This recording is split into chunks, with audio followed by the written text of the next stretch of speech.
Assalamualaikum warahmatullahi wabarakatuh. Selamat siang dan salam sejahtera untuk kita semua.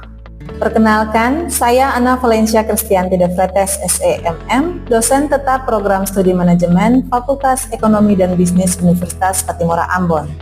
Saat ini saya dalam proses sertifikasi dosen gelombang 1 yang diselenggarakan oleh Kemendikbudristek tahun 2025.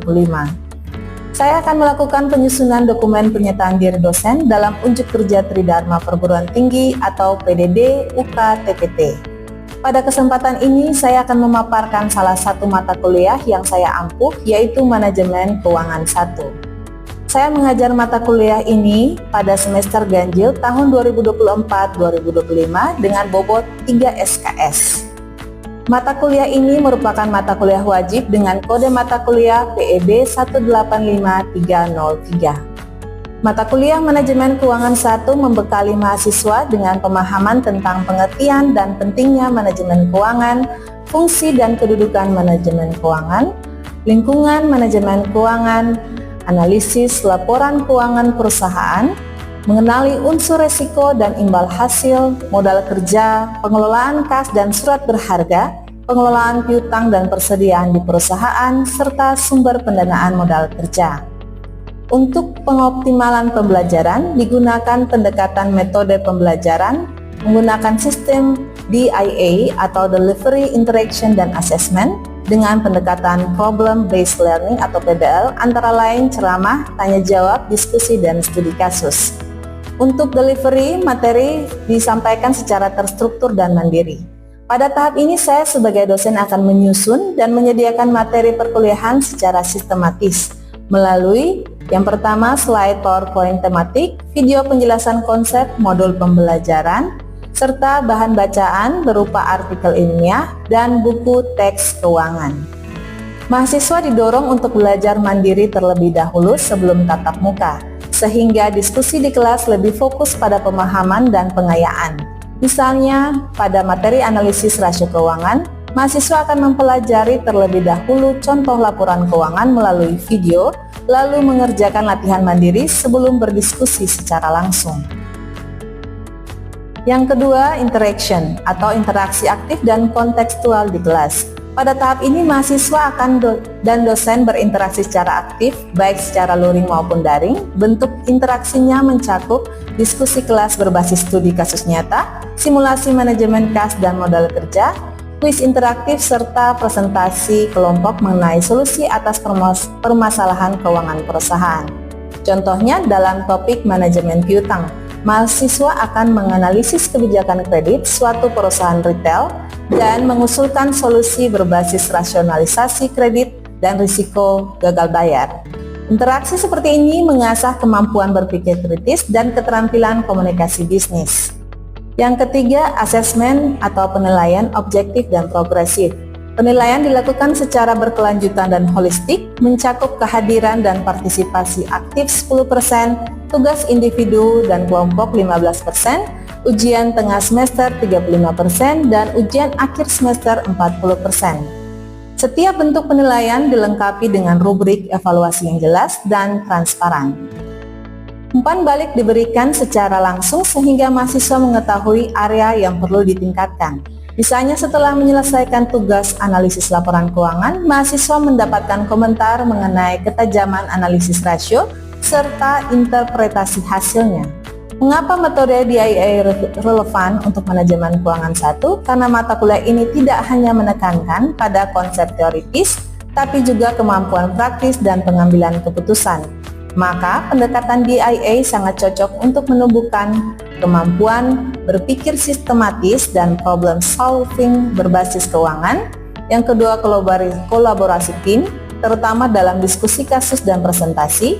Yang ketiga, adaptasi teknologi melalui penggunaan sistem informasi manajemen akademik Universitas Patimura dan perangkat digital dalam pembelajaran. Yang berikutnya, kemandirian belajar karena mahasiswa dibimbing menjadi pembelajar aktif, bukan hanya penerima materi pasif.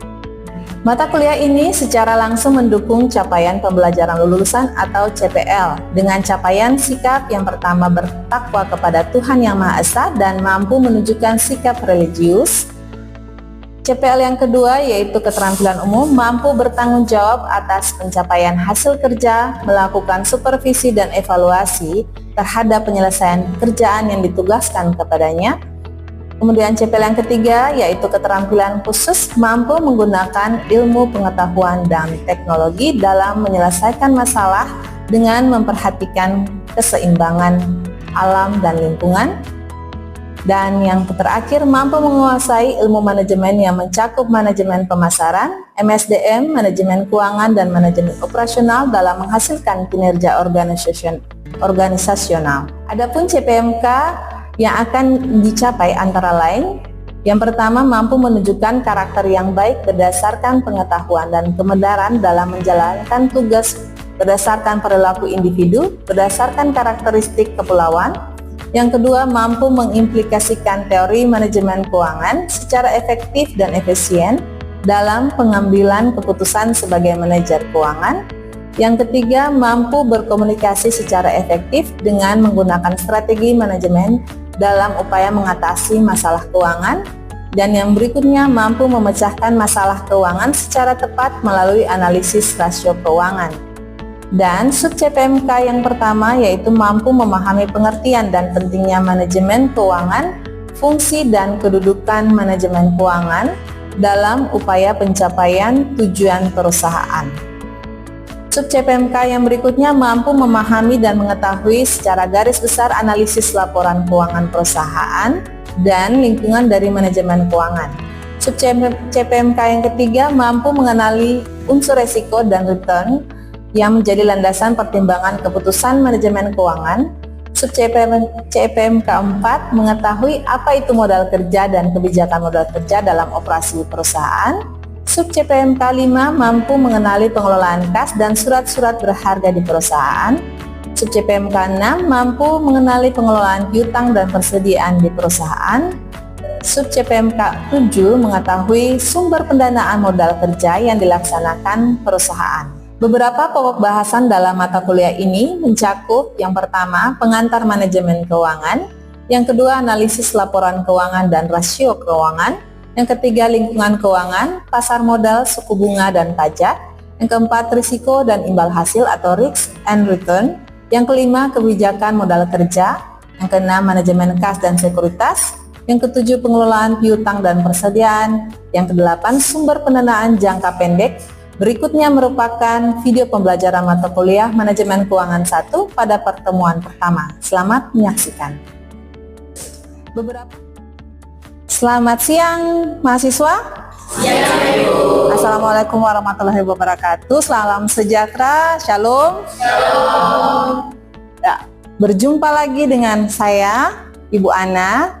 Pada semester 5 ini kita akan masuk dalam mata kuliah Manajemen Keuangan 1. Tapi sebelumnya kita harus berdoa dulu. Kita berdoa menurut keyakinan dan kepercayaan kita masing-masing. Berdoa dimulai.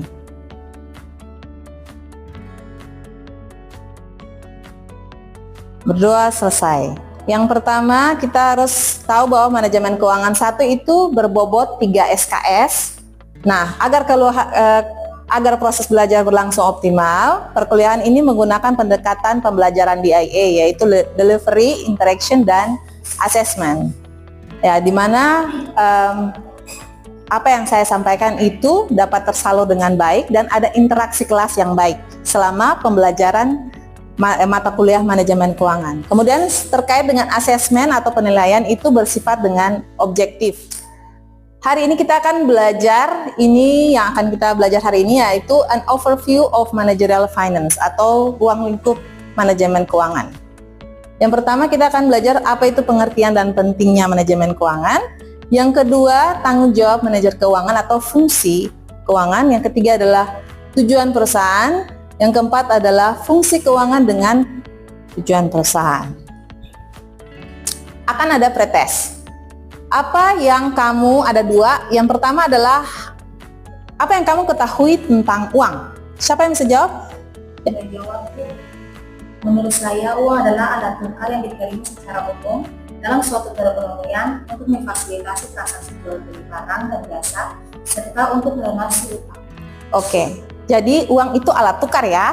Oke. Kemudian yang pertanyaan kedua, menurut kamu apa itu manajemen? Ya. Menurut saya manajemen adalah proses mengatur dan mengelola sesuatu, baik itu sumber daya, orang maupun kegiatan untuk mencapai hasil. Oke. Jadi ada berfungsi mengelola, mengatur, ya itu manajemen. Ini pengertian uang. Nah, uang menurut para ahli, mungkin Ade bisa baca? Pengertian uang menurut para ahli adalah alat tukar yang diterima secara umum dalam suatu masyarakat untuk memfasilitasi transaksi barang dan jasa serta pembayaran utang. Uang juga dipandang sebagai penyimpan nilai dan alat ukur. Nah, jadi ketika seseorang mempunyai uang yang banyak, pasti dia apa? Disegani atau dia dihormati. Tapi apakah orang-orang yang tidak memiliki uang itu dihormati atau tidak dihargai? Itu kan berarti uang juga dia berfungsi untuk menjadi alat ukur atau mengukur nilai seseorang dari dia punya uang banyak atau tidak. Betul ya? Kemudian ini, apa yang akan kamu lakukan jika mendapatkan hadiah undian senilai 100 juta secara cash? Kalau menurut Adek, kalau dapat 100 juta bikin apa? Investasi saja? Menabung? Keperluan sehari-hari. Ada lagi yang lain? Ya.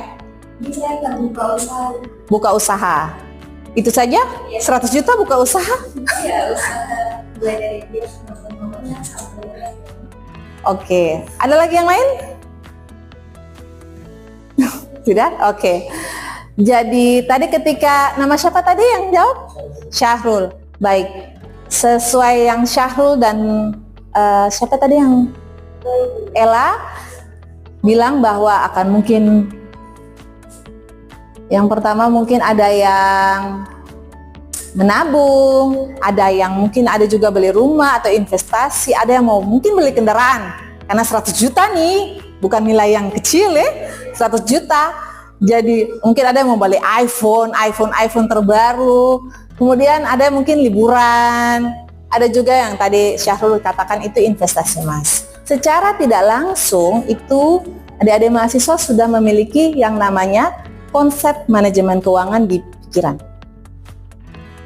Contoh kecilnya saja, jika mendapat uang jajan dari orang tua atau punya tabungan sendiri, pasti satu hari itu misalnya dapatnya 50.000. Tidak mungkin 50.000 itu dibelanjakan langsung hanya untuk transport. Pasti akan dipilah-pilah. Oh iya, 50.000 mungkin 10.000 atau 20.000 transport pulang pergi, 10.000-nya mungkin makan atau jajan, 10.000-nya apalagi. Jadi itu secara tidak langsung sehari-hari saja kita sudah yang melakukan namanya manajemen keuangan. Bisa dimengerti ya? Nah, jadi menurut kamu secara pribadi apa itu manajemen keuangan? Silakan. Menurut saya secara pribadi, manajemen keuangan adalah segala aktivitas yang berhubungan dengan bagaimana memperoleh dana untuk membiayai usaha, mengolah dana tersebut, dan mengolah aset yang dimiliki secara efektif dan efisien. Oke, mengelola dana secara efektif dan efisien. Ada lagi? Iya. Menurut saya, manajemen keuangan adalah tanggung jawab dan fungsi dari manajemen keuangan yang meliputi tentang pembiayaan, investasi, dan pembagian dividen. Oke, ada lagi? Jadi manajemen keuangan itu sebenarnya dia adalah seni dan ilmu dalam mengelola dana, baik itu untuk individu, bisnis, ataupun organisasi. Manajemen keuangan menurut para ahli dalam Irfani, mungkin kakak yang di belakang bisa baca? Manajemen keuangan menurut para ahli dalam Irfani itu bahwa manajemen itu merupakan aktivitas pengelolaan keuangan perusahaan yang berhubungan dengan upaya mencari dan menggunakan dana secara efisien dan efektif untuk mewujudkan tujuan perusahaan. Oke, jadi itu manajemen keuangan. Kemudian, oke, jadi kira-kira apa itu tujuan manajemen keuangan? Tujuan manajemen keuangan menurut para ahli salah satunya adalah untuk memaksimalkan nilai perusahaan.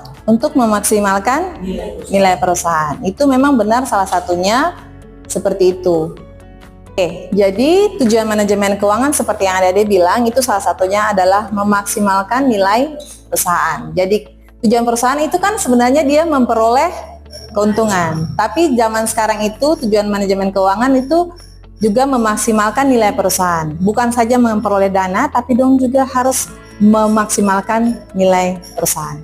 Oke, setelah mengetahui tujuan dan fungsi manajemen keuangan, menurut kamu siapakah yang menjadi manajer keuangan? Kalau ada yang tahu dalam kehidupan sehari-hari siapa yang menjadi manajer keuangan? Kalau menurut saya yang menjadi manajer keuangan itu saya ambil dalam keluarga saya, yaitu ibu saya. Mana karena kan papa sebagai kepala rumah tangga otomatis bekerja, jadi segala gaji itu dibalikan ke mama. Jadi mama yang mulai manage segala hal pengeluaran maupun masukan yang ada dalam keluarga. Oke, mahasiswa ada yang tahu apa saja tugas dan tanggung jawab manajer keuangan? Saya jadi kebetulan tanggung jawab itu adalah meramalkan dan Oke, ada lagi? saya memperoleh dana dengan biaya jumlah. Oke, memperoleh dana. Ada lagi? Ya, ya. Itu salah satu tanggung jawab itu menggunakan dana secara efektif dan efisien. Ya. Berinteraksi dengan pasar. Oke, berinteraksi dengan pasar. Kemudian ada lagi? Ya. Saya sih analisis laporan keuangan sih. Oke, saya pikir bahwa adik-adik mahasiswa juga memiliki pengetahuan tentang bagaimana manajer keuangan sehari-hari, bukan saja diri sendiri, tapi maras terkuat. Tapi itu lagi manajer keuangan perusahaan pun tidak jauh bedanya dengan itu. Harus lebih banyak tahu bagaimana nanti ada apa ya di depannya, atau kira-kira nanti harganya berubah atau tidak. Kira-kira investasi yang kita lakukan ini berubah atau tidak. Kemudian ada lagi mungkin menganalisis laporan, kira-kira dalam pengeluaran bulan ini apa saja yang paling tinggi. Terus ada lagi mungkin mungkin koordinasi dan pengontrolan. Mungkin manajemen keuangan atau keuangan uang keluarnya di mana saja. Mungkin ditekan di bagian ini, nanti dikeluarkan di bagian sini, seperti itu. Oke, kita sudah sampai di penghujung perkuliahan kita di hari ini. Untuk itu ada post test yang nanti ada pertanyaannya di depan. Ibu akan bagikan post-it, jadi masing-masing akan mengisi yang kalian ketahui sendiri. Apa itu manajemen keuangan dan bla bla bla ya. Kemudian ditaruh di post-it, nanti ditempelkan di depan papan tulis ya, supaya ibu bisa mengukur sampai mana kalian mengerti yang disampaikan hari ini.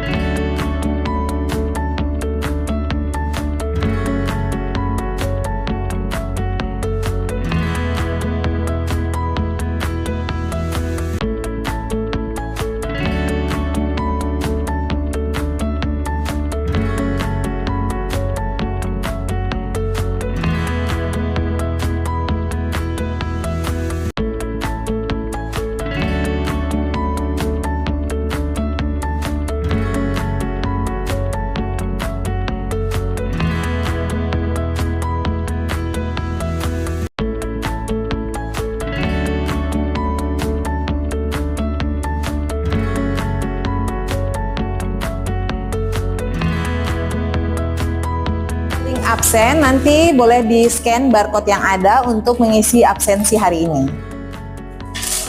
Ya, jika sudah, maka hari ini kita belajar tentang manajemen keuangan, bagaimana tugas dan fungsi manajer keuangan, apalagi dalam kehidupan sehari-hari, kemudian juga di perusahaan, fungsi manajemen keuangan sendiri dan hubungan manajemen keuangan dalam perusahaan itu seperti apa. Oke, jadi setelah mengisi absensi, kita akan masuk dalam doa secara sama dengan keyakinan masing-masing. Doa dimulai untuk menutupi kegiatan kuliah kita di hari ini. Doa dimulai.